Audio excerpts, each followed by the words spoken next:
برطانیہ کی Clarke family اس کی شاندار مثال ہے۔ آپ اگر زندگی بھر اللہ تعالیٰ پر مضبوط ایمان رکھنا چاہتے ہیں، آپ اللہ تعالیٰ کے کرم، مہربانی اور رحم کو محسوس کرنا چاہتے ہیں، آپ اس کی مصلحتوں کو سمجھنا چاہتے ہیں، تو میرا مشورہ ہے آپ اس واقعے کو اپنے پرس میں رکھ لیں اور اسے دن میں کم از کم ایک بار ضرور پڑھیں۔ آپ کو زندگی کی کوئی تکلیف نہیں دے گی۔ اللہ تعالیٰ اپنے پسندیدہ انسانوں کو بڑی مصیبت سے بچانے کے لیے عموماً ان پر چھوٹی مصیبت بھیج دیتا ہے۔ یہ چھوٹی مصیبت بڑی مصیبت کے راستے میں سپیڈ بریکر ثابت ہوتی ہے اور یوں انسان بڑے ڈیزاسٹر سے بچ جاتا ہے۔ کلارک فیملی کے ساتھ بھی یہی ہوا۔ مسٹر اینڈ مسز کلارک دونوں کام کرتے تھے۔ ان کے 9 بچے تھے۔ ان کی آمدنی کم تھی، اخراجات زیادہ تھے اور ظاہر ہے ان حالات میں زندگی کچھ زیادہ خوبصورت نہیں ہوتی۔ یہ لوگ بھی تنگ ترشتی میں زندگی گزار رہے تھے۔ مسٹر کلارک کو پتہ چلا امریکہ پوری دنیا کے عوام کے لیے گولڈ مائن ہے۔ یورپ کے غریب، مسکین اور مفلس لوگ امریکہ پہنچتے ہیں۔ وہاں دنوں میں بڑی بڑی کانوں، فارم ہاؤسز، کارخانوں اور جانوروں کے باڑوں کے مالک بنتے ہیں اور شاہی خاندانوں جیسی زندگی گزارتے ہیں۔ مسٹر اینڈ مسز کلارک نے بھی امریکہ جا کر قسمت آزمانے کا فیصلہ کیا۔ فیصلہ تو ہو گیا لیکن زیادہ راہ کا بھی بندوبست نہیں تھا۔ 9 بچے اور 2 میاں بیوی کے لیے ٹھیک ٹھاک سرمایہ درکار تھا اور یہ لوگ 12 گھنٹے کی محنت کے بعد جو کچھ کماتے تھے وہ مہینے کے آخر میں خرچ ہو جاتا تھا۔ یہ بحری جہازوں کا زمانہ تھا۔ یورپ کی 8 بڑی بندرگاہوں سے شپ چلتے تھے اور 3 سے 6 ماہ میں امریکہ پہنچتے تھے۔ مسٹر اینڈ مسز کلارک نے ہر صورت میں امریکہ جانے کا فیصلہ کر لیا۔ انہوں نے رقم کا تخمینہ لگایا، اوور ٹائم شروع کیا، خوراک میں کمی کر دی، سردیوں کے کپڑے خریدنا بند کر دیے، دوست، احباب اور رشتہ داروں سے قرض لیا، آبائی زمین کا واحد ٹکڑا بیچا، گھر رہن رکھا اور یوں 2 سال کی مسلسل کوشش کے بعد اتنی رقم جمع کر لی جس سے یہ لوگ لاس اینجلس پہنچ سکتے تھے۔ وہ مسٹر کلارک کی زندگی کا شاندار دن تھا جب وہ پورٹ گیا۔ اس نے رقم کاؤنٹر پر رکھی اور بحری جہاز کے 3rd کلاس کمپارٹمنٹ میں 10 لوگوں کے سفر کا ٹکٹ خرید لیا۔ یہ ٹکٹ دیکھ کر پورا خاندان خوش ہو گیا۔ دوستوں نے ان کی الوداعی دعوتیں شروع کر دیں۔ کلارک فیملی نے اپنا سامان بھی باندھ لیا اور نوکریوں سے استعفیٰ بھی دے دیا۔ لیکن روانگی سے 3 دن پہلے کلارک فیملی ایک چھوٹے سے مسئلے کا شکار ہو گئی اور یہ حادثہ اگلے دن ان کی زندگی کا خوفناک ترین مسئلہ بن گیا۔ کلارک فیملی کا ایک بچہ اس شام اپنے ایک دوست کو الوداع کہنے کے لیے اس کے گھر گیا۔ وہ واپس آ رہا تھا تو راستے میں آوارہ کتے نے اسے کاٹ لیا۔ مسٹر کلارک اسے ڈاکٹر کے پاس لے گئے۔ ڈاکٹر نے بچے کا بازو سی دیا لیکن ساتھ ہی اسے کتے کے کاٹے کا مریض قرار دے دیا۔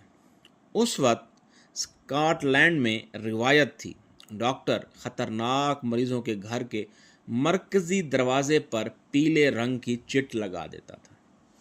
اس چٹ کا مطلب ہوتا تھا کہ مریض ابھی زیر معائنہ ہے اور جب تک ڈاکٹر اجازت نہیں دے گا یہ اس وقت تک گھر سے باہر نہیں نکل سکے گا۔ ڈاکٹر نے کلارک خاندان کے دروازے پر بھی پیلی چٹ لگا دی۔ اس چٹ کے بعد کلارک فیملی امریکہ نہیں جا سکتی تھی۔ یہ کلارک خاندان کے لیے جان لیوا صدمہ تھا۔ انہیں یوں محسوس ہو رہا تھا جیسے آسمان جلتی ہوئی موم بتی کی طرح آہستہ آہستہ پگھل کر ان کے زخموں پر گر رہا ہو۔ مسٹر اینڈ مسز کلارک نے اپنے بیٹے کو اس بحران کا ذمہ دار قرار دے دیا۔ وہ اسے بری طرح ڈانٹنے لگے۔ اگلے دن مسٹر کلارک ٹکٹ واپس کرنے گیا تو پتہ چلا ٹکٹ کی واپسی کا وقت گزر چکا ہے۔ یوں ان کی رقم بھی ڈوب گئی۔ مسٹر کلارک بری طرح ٹوٹ کر رہ گیا۔ جس دن جہاز پورٹ سے بندرگاہ سے روانہ ہونا تھا، اس دن مسٹر کلارک، ان کی بیگم اور ان کے 8 بچے بندرگاہ پہنچے اور جہاز کو گہرے پانیوں کی طرف جاتے ہوئے دیر تک دیکھ کر روتے رہے۔ آنے والے دن فیملی کے لیے زیادہ خوفناک ثابت ہوئے۔ مکان رہن تھا، زمین بک چکی تھی، نوکری ختم ہو چکی تھی اور عزیز رشتہ دار اور دوست تم امریکہ کب جا رہے ہو کہہ کر انہیں چھیڑ رہے تھے۔ ان حالات نے مسٹر کلارک کی پوری فیملی کو شدید ڈپریشن کا شکار بنا دیا۔ یہ لوگ سارا دن گھر میں چھپے رہتے تھے اور اپنے اس بچے کو کوستے رہتے تھے جس کا زخم عین وقت پر ان کی کامیابی کے راستے میں رکاوٹ بن گیا۔ کئی دن گزر گئے۔ ایک دن کلارک خاندان گھر میں ناشتہ کر رہا تھا کہ ان کے دروازے پر دستک ہوئی۔ دروازے پر ان کا ہمسایہ کھڑا تھا۔ ہمسائے کے ہاتھ میں اخبار تھا اور اس کا چہرہ جذبات سے تمتما رہا تھا۔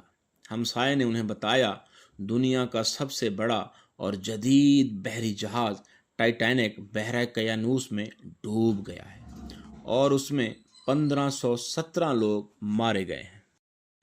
مسٹر کلارک نے اخبار کھول کر خبر دیکھی تو اس کے منہ سے بے اختیار تھینک گاڈ نکلا اور اسی نے خوشی سے ناچنا شروع کر دیا۔ جی ہاں، کلارک فیملی بھی ٹائٹینک ہی کے ذریعے امریکہ جا رہی تھی، لیکن یہ لوگ عین وقت پر کتے کے کاٹنے کی وجہ سے سفر پر نہ جا سکے اور یوں موت سے بچ گئے۔ کلارک اخبار لہراتا ہوا گھر کے اندر آیا۔ اس نے اپنے بیمار بیٹے کو گلے لگایا اور دیر تک اس کا شکریہ ادا کرتا رہا۔